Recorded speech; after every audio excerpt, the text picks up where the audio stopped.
Lepo pozdravljeni. Tokrat se bomo osredotočili na ustvarjalno in raziskovalno dejavnost Teološke fakultete Univerze v Ljubljani. V sklopu Tedna Univerze v Ljubljani je na fakulteti potekala tiskovna konferenca, kjer so bili predstavljeni najnovejši dosežki na področju znanstvenega založništva, teološke misli in interdisciplinarnih raziskav. Predavatelji in zaposleni na Teološki fakulteti so predstavili monografije, priročnike ter serijske znanstvene in poljudno-znanstvene publikacije. Danes v studiu pozdravljamo 3 goste, ki so bili ključni pri nastajanju teh publikacij. Docent dr. Samo Skralonik, eden izmed avtorjev monografije Navajanje in raziskovanje svetopisemskih, judovskih in zgodnjokrščanskih pisnih virov ter glavni in odgovorni urednik revije Edinost in dialog. Docent dr. Mateja Cvetek, avtorica monografije Upanje na obzorju ter asistent dr. Jonas Miklavčič, glavni in odgovorni urednik revije Tretji dan. Hvala, da ste se danes nam pridružili v studiu. Hvala za vabilo. Gospod Skralonik, začeli bi z vami. Za začetek se bomo osredotočili na založniško dejavnost. Kako je založniška dejavnost speta v delovanje Teološke fakultete? Kakšno vlogo ima pri uresničevanju poslanstva fakultete?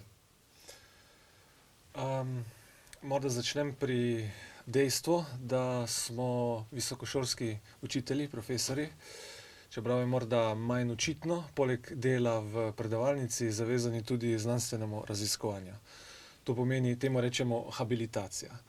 In to pomeni, da moramo v bistvu zato, da lahko v predavalnici poučujemo, pravzaprav predhodno znanstveno raziskovati določeno področje in kasneje to tudi, kako bi rekel, ohranjati to kondicijo, se pravi neprestano te raziskave objavljati.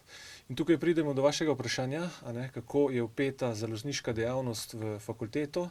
Prav te rezultate profesorjev, ki do njih prihajajo na svojem lastnem področju, z založniško dejavnostjo, bodisi v obliki članka v reviji, bodisi v obliki monografije ali kakorkoli že drugače, se pravi, s tem predočimo javnosti, študentom. Se pravi, na eni strani imamo raziskovalca, ki je v neki čisto svoji raziskovalni temi, vprašanju. Založniška dejavnost je neke vrste most, ki to njegovo znanstveno specifično spoznanje v besedi in ga pravzaprav naredi dostopnega širšemu krogu ljudi. Je pa tukaj, se mi zdi, še eno pomembno vprašanje. Založniška dejavnost kot taka je v bistvu največji, najmočnejši podporni steber pedagoškega procesa. Brez dobre založniške dejavnosti pravzaprav ni študijskega procesa. Pa še ena stvar je, mi kot strokovnjaki na svojem področju pravzaprav moramo skrbeti tudi za naš materni jezik. Jezik, ki ga govori zgolj 2 milijona ljudi na svetu, se pravi, ni samoumevno, gre za razvoj strokovnega jezika, za področnega jezika, tudi na ravni, ki mu rečemo znanstvena, tako da tudi na tak način je založniška dejavnost močno vpeta v poslanstvo in vizijo Teološke fakultete. Ena od predstavljenih publikacij je tudi monografija Upanje na obzorju, avtorica Mateja Cvetek. Gospod profesor, nam lahko poveste več o njenem namenu oziroma kaj je bil glavni razlog za izbiro te teme? Monografija Upanje na obzorju v bistvu predstavlja, kaj terapevti dejansko v praksi počnemo, ko pomagamo našim klientom razreševati njihove boleče pretekle izkušnje. Tako da pravzaprav v bistvu na nek način daje eno razlago posameznih področij, posameznih vidikov, ki jih v terapevtskem procesu naslavljamo, hkrati pa potem daje tudi kar nekaj kliničnih primerov iz klinične prakse in nekih konkretnih smernic, kako na kakšen način vse te tematike vključiti v terapevtski proces. V preteklosti so večinoma terapevtski procesi oziroma različne terapevtske modalitete naslavljale posamezne vidike izkušnje. Ta monografija pa pravzaprav poudarja, da je potrebno v terapevtski proces vključiti vse ključne vidike izkušnje, od tega, kakšni senzorni vtisi nam ostanejo od nekega bolečega preteklega dogodka, do tega, kako se naše telo odziva, do tega, kaj občutimo, kaj mislimo, kakšen pomen si ustvarjamo o zgodbi, na kakšen način se potem vedenjsko odzivamo, kako sploh pripovedujemo o pretekli izkušnji.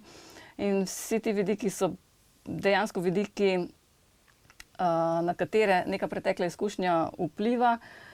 In je logično, da moramo potem posledice, ki se kažejo na vseh teh posameznih vidikih, naslavljati tudi v terapevtskem procesu. Tako da knjiga pravzaprav razloži vsakega od teh 8 vidikov, pokaže, kaj je ključno in potem tudi nakaže načine, kako, na kakšen način lahko vsak ta vidik na terapevtski način razrešujemo. Profesor Skalnonik, predstavljena je bila tudi monografija Navajanje in raziskovanje svetopisemskih, judovskih in zgodnjekrščanskih pisnih virov. Zakaj je bila ta tematika izbrana in kako se publikacija odziva na izzive raziskovanja in razumevanja zgodovinskih virov?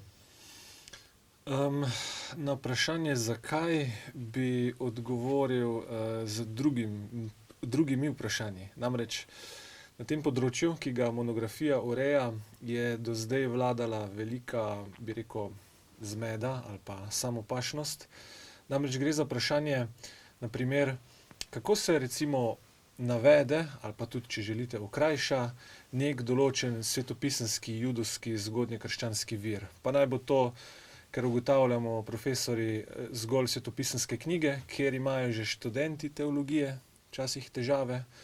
Da ne omenjamo kakih bolj kompleksnih primerov, kot so, kumranski rokopisi, kakšna patristična besedila, apokrifi, kako se recimo okrajša Tomažev evangelij Jezusovega otroštva ali pa Jakobov protoevangelij, kakšno vlogo ima v teh navedkih presledek, vejica, pika, podpičje, vezaj, pomišljaj. Se pravi, ideja je bila, da bi to zelo raznoliko in zaradi tega zahtevno področje v eni knjigi, v eni monografiji zbrali na podlagi primerljivih študij, ki so nastale v evropskem in mednarodnem merilu, tudi v slovenskem jezikovnem prostoru, en tak v bistvu priročnik, ki bralca vodi skozi ta kompleksni gozd besedil, ki mu pomaga jih razumeti, jih navajati in jih tudi okrajšati. Drugo vprašanje, kako s tem se na nek način približujemo ali pa predstavljamo svetopisemski študij, pa tudi odgovarja monografija. Namreč monografija še zdaleč ni samo, se pravi, neko navodilo, kako določen vir navajati, čeprav je to eden od ciljev, pač pa vsak avtor po področjih, recimo svetopismo, judovsko slovstvo, apokrifi, kumranski rokopisi, patristika, poleg teh prej omenjenih navodil predstavi tudi kopico virov, ki so v pomoč raziskovalcu, ki stopa na to področje. Se pravi, ko se nekdo, recimo mlad doktorand, spusti v to področje, je seveda njegovo vprašanje, kako priti do izvirnih tekstov, kje jih najti, katere knjige so dobre, katere leksikone, konkordance, slovarje je tako na nek način mus uporabiti, in avtorji na podlagi izkušenj, dolgoletnih izkušenj poskušajo mladega doktoranta, pa tudi druge strokovne delavce seznaniti res z široko pahljačo literature in pripomočkov, da bi mu bil študij teh virov dostopnejši in lažji. Komu je pa namenjena ta monografija in kako se preko tega lahko svetopismo približa širši javnosti?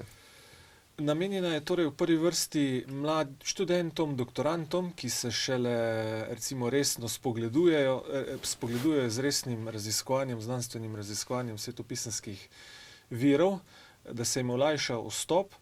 Pa ne samo njim, tudi bi lahko rekel delavcem, strokovnim delavcem raznih fakultet, ustanov, se pravi vsem, ki se soočajo s potrebo, da bi navajali določene zgodnje svetopisemske patristične vire. In to pravzaprav skorajda ni meja, ne. O tem beremo, če hočete, na RTV-ju, na 24 ur, v knjigah, monografijah, od pridig do, če hočete, rumenega tiska, se omenjajo ti viri krščanskega življenja, in praktično je bil namen ne samo za naš nek krog teoloških študentov in profesorjev, ampak da bi pravzaprav komorkoli se s tem sooča, tudi recimo redaktorji, uredniki, pisci, da jim ponudimo to pomoč in hkrati poenotimo ta sistem, ker smo do zdaj opažali predvsem, da je pač vsakdo delal malo po svoje ali pa je prevzel nek tuj sistem.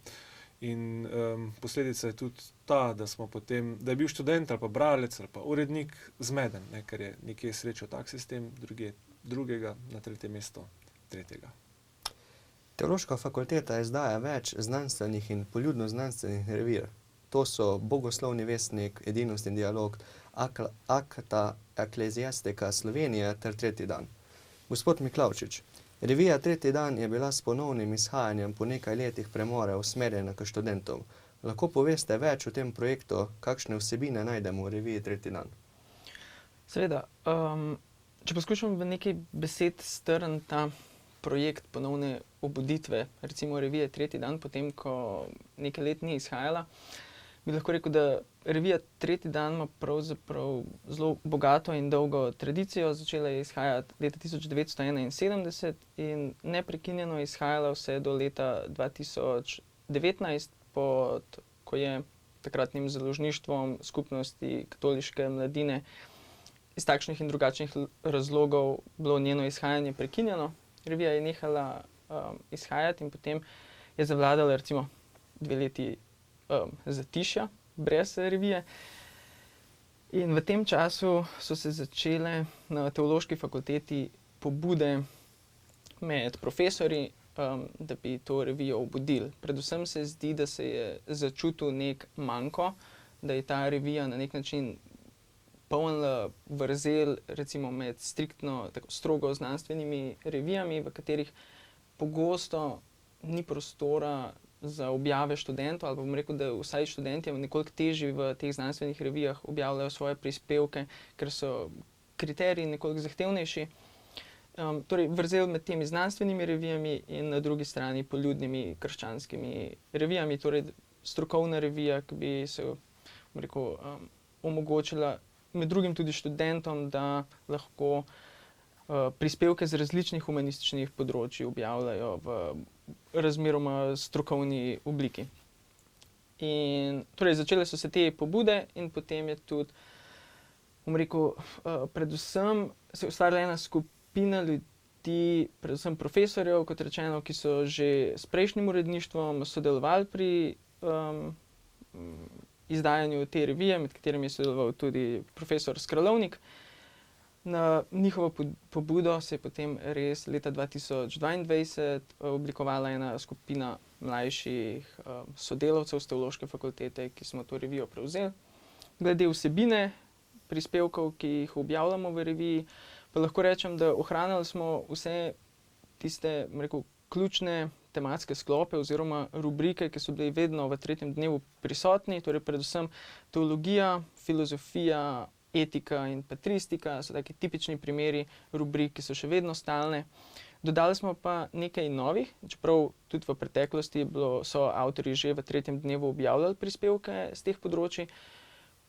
Smo zdaj začeli nekaj, bom rekel, razmeroma stalnih rubrik, to so pa religiologija, tudi psihologija in družinska terapija ter besede starih, v kateri objavljamo prevode antičnih piscev. Kaže pa morda samo še omeniti, da se ne omejujemo samo na te recimo, znanstvena področja in torej samo na objavljanje znanstvenih člankov, ampak nudimo prostor tudi študentom, da objavljajo rekel, literarne prispevke, predvsem torej, besednih umetnosti, gre za na primer pesmi ali pa kratka prozna dela in pa tudi priložnost, da objavljajo eseje. Profesor Skralovnik, Teološka fakulteta izdaja več pomembnih znanstvenih in poljudno-znanstvenih revij. Katere ključne teme in raziskovalna področja pokrivajo te revije in ali lahko izpostavite kakšen posebej pomemben prispevek, ki je bil objavljen v zadnjem času? Vse naštete revije spadajo en velik žakelj humanistike oziroma družboslovja. Je pa res, da sta morda Bogoslovni vestnik in Tretji dan pravzaprav sicer vsak na svoji ravni, bolj raznolika, v smislu, da njune razprave pravzaprav pridejo zelo široke razprave, se pravi od jezika, kot smo slišali, filozofije, slovstva, vse sorte. Medtem ko recimo revija Edinost in dialog je bolj specifična, se usmerja recimo na vprašanje ekumenizma, se pravi in medverskega oziroma medreligijskega dialoga, četrta pa je že tudi malo bolj naravnana bolj na slovensko-zgodovinske teme.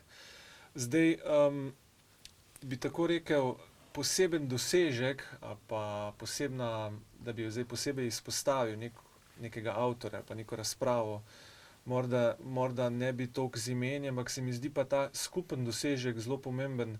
Namreč vse revije na nek način, pa tudi monografije, če hočete, rušijo ali pa vzpostavljajo to poznavanje drugega, se pravi, na nek način gradijo dialog. V svetu, ki smo mu priča, se dogajajo vojne, se dogajajo sovraštva in te lahko na nek način sistematično se pripravljamo na njih, jih odkrijemo, jih preprečimo samo z spoznavanjem drugega. Ena informacija več, pravijo na nek način, en predsodek manj. In se mi zdi, da tukaj igrajo te naše revije zelo pomembno vlogo, še posebej sam kot urednik Edinosti in dialoga. Vidim tu poseben dosežek, v navednicah, da če se na nek način spoznavamo na tej akademski ravni, da je to zelo dobra podlaga za pravzaprav neko mirno sobivanje. Pri tem bi pa rekel, da ena nevarnost je pri vsem tem, in sicer ujetost v akademski krog. To pomeni, da na nek način lahko akademik, raziskovalec zadosten samemu sebi, točkam, sistemu, ni pa to toliko uporabno za ljudi. Zato se mi zdi, da moramo vedno gledati, in recimo tretji dan je tak odgovor, da te naše rezultate, to našo delo, sadove našega raziskovanja znamo približati tudi širšim množicam, da se to spoznanje lahko potem tudi udejanji, uresniči.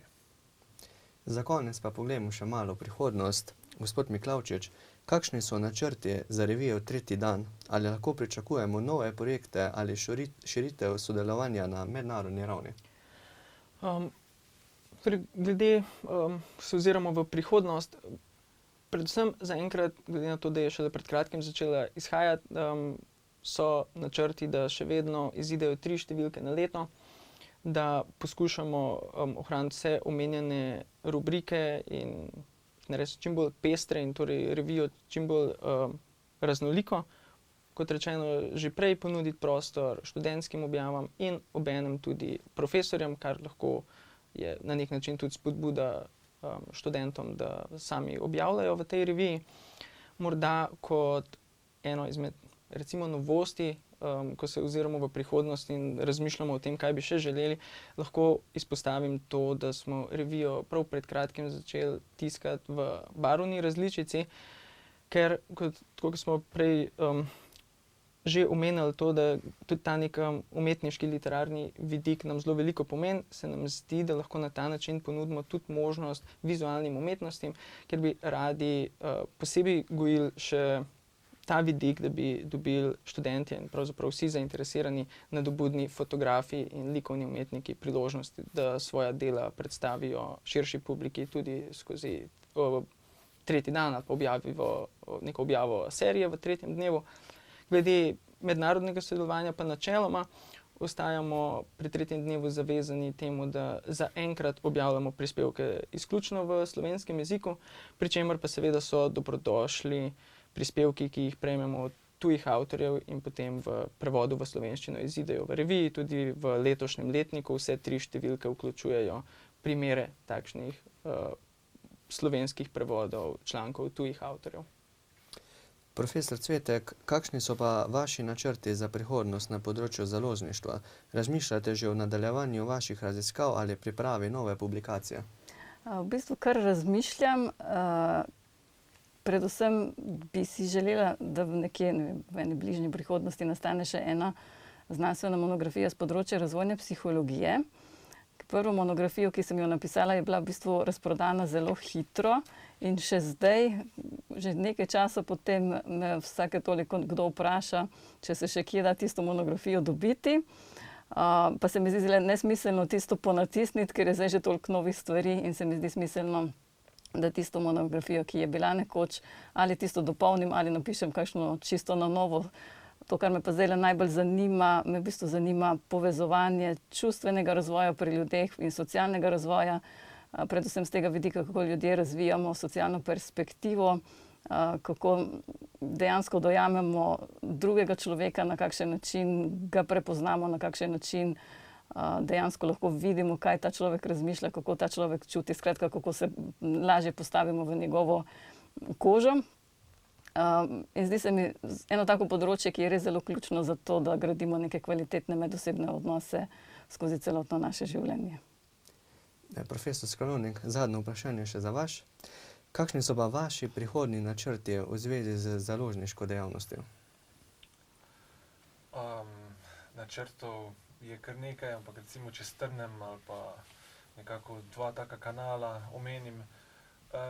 Moje osebno mnenje kot urednik in aktiv na tem področju je, da sta dve nujni zadevi, ali pa 2, ne glede na to, kaj bo ta konkreten cilj v prihodnosti, da se moramo 2 temeljev držati. To je odprta znanost, da ohranimo odprto dostopni tip pravic in objave, ker namreč s tem, ko odpremo, sem prej dejal, se odpremo tudi iz tega ozkega akademskega kroga. To je prva stvar. Drugič, ko je revija, ali pa ko so vsebine odprte javnosti, so takoj preverljive. V svetu je to zelo pomembno, so transparentne, omogočajo, da drugi raziskovalci gradijo na naših raziskavah, da ne začnejo od znova, se pravi, omogočajo kombinacijo in s tem hitrejše in kvalitetnejše raziskave. Sploh se mi pa zdi v svetu, ki je tako prepleten na vseh možnih ravneh, da bi neka veja imela monopol nad podatki ali pa znanstvenimi raziskavami z enega področja, se mi ne zdi dopustno, no. Drugi tisti temelj pa cilj pa bi bil za moje pojme znanstvena odličnost. Ne glede na vse, moramo vse naše prakse, ki so tudi vsakdanje, čisto take vsakdanja govorica, mora temeljiti, se mi zdi, na znanstvenih rezultatih. In bom samo tako rekel, naše revije so že zelo visoko, če pogledamo njene umestitve, rangiranje po lestvicah, so v bistvu zavidljivo visoko.